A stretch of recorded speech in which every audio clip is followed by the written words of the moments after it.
Hi hello everyone. అందరికీ నమస్తే అండి. అందరూ ఎలా ఉన్నారు? బాగున్నారా? నేను కూడా చాలా బాగున్నాను, సూపర్గా ఉన్నాను. మీరు కూడా ఫెంటాస్టిక్గా ఉండాలని, పాజిటివ్గా ముందుకెళ్ళాలని, హ్యాపీగా ఉండాలని మనస్ఫూర్తిగా కోరుకుంటున్నాను. ఎప్పటిలాగా ఈ రోజు కూడా ఒక మంచి సూపర్ వీడియోతో, మంచి ఇన్ఫర్మేషన్ వీడియోతో మీ ముందుకు వచ్చేసానండి. టాపిక్ ఏంటంటే, ఒకరు ఏదైనా సమస్యని పరిష్కరించాలంటే ఆ సమస్య వాళ్ళకి తెలిసి ఉండాల్సిందేనా ఖచ్చితంగా? అర్థమైందా? ఇంకోలా చెప్తానండి. ఇప్పుడు ఎవరైనా సరే ఒక సమస్యతో బాధపడతా ఉన్నారు అనుకోండి, వాళ్ళ దగ్గరికి వెళ్ళి మనం ఏమైనా ఒక ఓదార్పుగా ఒక మాట చెప్పాము అనుకోండి, ఆ నీకేం తెలుసు, నా ప్లేస్ లో ఉంటే నీకు తెలుస్తుంది. బయట నుంచి ఓదార్పు మాటలు మేము కూడా చెప్తాం. నీకేం తెలుసు అని నా పరిస్థితి చెప్తున్నావు, ఒకసారి నా బాధ ఏంటో నువ్వు అనుభవించి చూడు, అప్పుడు నీకు తెలుస్తుంది. సలహాలు ఇవ్వటం బోడి సలహాలు ఎవరైనా ఇస్తారు అని చెప్పేసి కొంతమంది అంటా ఉంటారు. మీరు ఎంతో ప్రేమతో అక్కరతో వాళ్ళ దగ్గరికి వెళ్ళి ఏదో నాలుగు మాటలు ధైర్యం చెప్పడానికి చూస్తే ఇలా అంటూ ఉంటారు. మీకు ఇలా అన్న వాళ్ళు ఎవరైనా ఉన్నారా? ఉంటే కామెంట్ సెక్షన్ లో తెలియజేయండి. ఈ టాపిక్ గురించి మనం ఈ రోజు మాట్లాడుకోబోతున్నాం. ఒక సమస్యని పరిష్కరించడానికి ఆ సమస్య ఖచ్చితంగా అనుభవించి ఉండాల్సిందేనా, దాని గురించి అవగాహన ఉంటే సరిపోతుందా లేదా అనేది మనం మాట్లాడుకుందాం.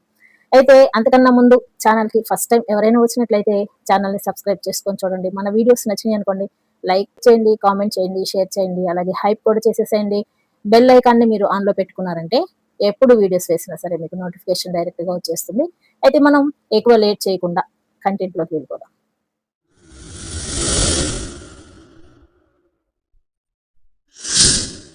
మీరు చాలా మందిని గమనించి ఉంటారు. కష్టాల్లో ఉన్నప్పుడు ఎవరైనా ఒక మాట సహాయంగా చెప్పారనుకోండి, ఇదేముందిలేండి, అంతా అయిపోతది, సర్దుకుంటది, బాధపడకండి, దిగులు పడకండి అని 4 మంచి మాటలు చెప్పడానికి చూస్తే, నీకేం తెలుసు, బోడి సలహా ఇస్తున్నావు గానీ, ఈ కష్టంలో నువ్వు ఉండి చూడురా అని చెప్పేసి అంటా ఉంటారు. అంటారా లేదా? ఖచ్చితంగా అంటారండి ఎవరైనా సరే. ఎవరైనా సరే కాదు, కొంతమంది అంటూ ఉంటారు. అలా ఎందుకంటారు అనంటే, వాళ్ళ కష్టము వాళ్ళకి చాలా పెద్దదిగా కనిపిస్తూ ఉంటుంది. ఎవరి కష్టం వాళ్ళకి పెద్దదిగానే కనిపిస్తూ ఉంటుందండి. బయట నుంచి చూసే వాళ్ళకి చాలా చిన్నదిగా కనిపిస్తుంది అని అనుకుంటారు. కానీ కాదు. ఎవరైనా ఇలాగ చెప్తున్నారు అనంటే అక్కడ ఒక పాజిటివ్ ఎనర్జీని తీసుకురావడానికి ప్రయత్నిస్తున్నారు అని అర్థం. అంతేగాని నువ్వు నా కష్టంలో ఉండి చూడు అనంటే అది ఎంతవరకు న్యాయం? ఇప్పుడు నాకొక కామెంట్ వచ్చిందండి. మీరు మోసం చేసే వాళ్ళ గురించి ఇలాంటి వీడియోస్ తీస్తున్నారు కదా! మిమ్మల్ని ఎవరైనా సరే మోసం చేశారా? అని చెప్పేసి ఒక కామెంట్ వచ్చింది. అయితే దానికి కూడా నేను ఒక సమాధానం చెప్తున్నానండి. మనము మోసపోయామనుకోండి, అది మన తప్పు కాదు ఫస్ట్ టైమ్ అయితే. సెకండ్, థర్డ్, ఫోర్త్ అలా మోసపోతూ ఉంటే మాత్రం ఖచ్చితంగా మన తప్పే. మోసపోయే వాళ్ళని జాగృతం చేయటానికి ఎవరైనా సలహా ఇస్తున్నారు అనంటే అది ఖచ్చితంగా వాళ్ళు మోసపోయారని అర్థం కాదండి. ఎగ్జాంపుల్ నేను మీకు ఒక సైకలాజికల్‌గా ఏవో 4 మాటలు చెప్తా ఉన్నాను.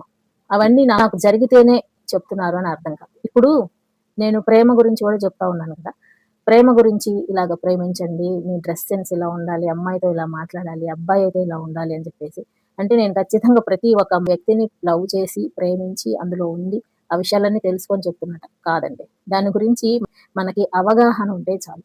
మనం చెప్పొచ్చనమాట. మనమే కాదు, చాలామంది నాలాగా చాలామంది చెప్తా ఉంటారు కదండీ! వాళ్ళందరికీ కూడా స్వయమైన అనుభవం ఉండాల్సిన అవసరం లేదు. దాని గురించి, సమస్య గురించి సొల్యూషన్ ఇవ్వగలిగే శక్తి ఉంటే చాలు. ఎవరైనా సరే చెప్పొచ్చు. అందులో మనం లీనమైపోయి ఆ బాధని అనుభవించాల్సిన అవసరం ఏమాత్రం లేదు. ఇంకొక ఎగ్జాంపుల్ కూడా చెప్తానండి మీకు. ఇప్పుడు డాక్టర్ ఉన్నాడు. డాక్టరు పేషెంట్‌కి ఒక హార్ట్ డాక్టర్ అనుకోండి. ఆ! కార్డియాలజిస్ట్ ఉన్నాడు. అతను ఎవరైనా సరే గుండెపోటుతో వస్తే గుండెకి సంబంధించిన ట్రీట్మెంట్ చేయటము, గుండె జబ్బులు రాకుండా కాపాడటము, పేషెంట్స్‌ని ఎలా చూసుకోవాలో అలా చూసుకోవటం వాళ్ళకి తెలుసనమాట. ట్రైనింగ్ తీసుకుంటాడు చదువుకొని. కాబట్టి దానిని ఎలా తగ్గించాలి అన్న విషయం తెలుసు. అలా తెలిస్తే సరిపోతుంది గదా వైద్యం చేయటానికి. అంతేగాని అతనికే స్వయంగా గుండెపోటొచ్చి, హార్ట్ అటాక్ వచ్చి, బెడ్ మీద పడుకొని, ఆ కష్టమేంటో తెలుసుకొని, స్వయంగా చూసి, ఓహో! ఈ కష్టం ఇలా ఉంటదా? కాబట్టి మనం దీనికి ఈ విధంగా ట్రీట్మెంట్ చేయాలా? అని చెప్పేసి అనుకోరండి. ఎందుకంటే వాళ్ళకి రోగం గురించి అవగాహన ఉంటే చాలు. నయం జేసేస్తారు. అనుభవించాల్సిన అవసరం లేదు. ప్రతి సమస్య అంతే. ఇక్కడ ఏ సమస్య అయినా సరే అంతే. కాలు ఒకళ్ళకి విరిగిందనుకోండి, ఆ కాలుకి ఏ ట్రీట్మెంట్ చేస్తే, ఏ మందులిస్తే తగ్గుతుంది అన్న సొల్యూషన్‌కి సంబంధించిన నాలెడ్జ్ ఉంటే సరిపోతుంది కానీ, ఆ దెబ్బని వాళ్ళు కూడా స్వయంగా అనుభవించి, వాళ్ళకి దెబ్బ తగిలి మన దగ్గరికొచ్చారు కాబట్టి, మనం గూడా ఒక రాయి తీసుకొని, కాలు మీద బలంగా కొట్టుకొని, కాలు విరగ్గొట్టుకొని, ఆ నొప్పేంటో మనం అనుభవించి, ఆ తర్వాత చెప్పాల్సిన అవసరం లేదు. ఆ దెబ్బకి, తగిలిన గాయానికి ఏ రకమైన ట్రీట్మెంట్ ఇస్తే సరిపోతుంది అన్న విషయం అవగాహన ఉంటే సరిపోతుంది. అదే అనమాట. ప్రతి ప్రాబ్లమ్ స్వయంగా అనుభవించాల్సిన అవసరం లేదు. ఇక్కడ బలంగా చెప్తున్న పాయింట్ ఏంటంటే, ప్రతి విషయము అవతల వ్యక్తులు అనుభవించి చెప్పాల్సిన అవసరం లేదు. దానికి సొల్యూషన్ తెలిస్తే సరిపోతుంది. దీనికి పెద్ద పెద్ద డిగ్రీలు, పీహెచ్‌డీలు, పట్టాలు ఇవన్నీ పుచ్చుకోవాల్సిన అవసరం లేదు. అవగాహన, నాలెడ్జ్, దానికి కావాల్సిన సొల్యూషన్ ఏమిటి అని ఆలోచన విధానం కొంతమందికి ఉంటుంది అనమాట. అట్లాంటి వ్యక్తులు ఏమైనా సలహా ఇవ్వడానికి చూసినప్పుడు వెంటనే నువ్వు కూడా అనుభవించి చూడు, ఈ నొప్పేంటో నీకు తెలుస్తుంది అని అనకుండా మంచి చెప్తుంటే తీసుకోవటం మన ధర్మం అనమాట. వాళ్ళు మనల్ని మంచి చెప్తున్నారు అనంటే మన గురించి కొంచెం సఫర్ అవుతున్నారని అర్థం. అంటే మనలాంటి ఫీలింగ్సే వాళ్ళకి కూడా ఉన్నాయనుకోండి. ఇప్పుడు మనం నొప్పితో బాధపడుతున్నాము. వాడు కూడా దెబ్బ తగిలించుకొని నొప్పితో బాధపడుతూ మన పక్కన కూర్చొని ఏడిస్తే సరిపోతుందా? సమస్యకి పరిష్కారం దొరుకుతుందా? దొరకదు అండి. సమస్యకి పరిష్కారం, సొల్యూషన్ ఏంటి అనేది అవతల వ్యక్తికి తెలిసినప్పుడు వాడు బలంగా నిలబడతాడు. ఈ సమస్యకి ఏ సొల్యూషన్ ఇస్తే అది సరిపోతుంది అని తెలిసిన వాడు బలంగా ఏదైనా సరే సలహా ఇవ్వగలుగుతాడు, దిగి చేయగలుగుతాడు. ఏమీ తెలియని వాడు వాళ్ళతో పాటు కూర్చొని ఏడుస్తూ, టైం వేస్ట్ చేస్తూ, నెక్స్ట్ స్టెప్ అయోమయంలో పడిపోతూ ఉంటాడు.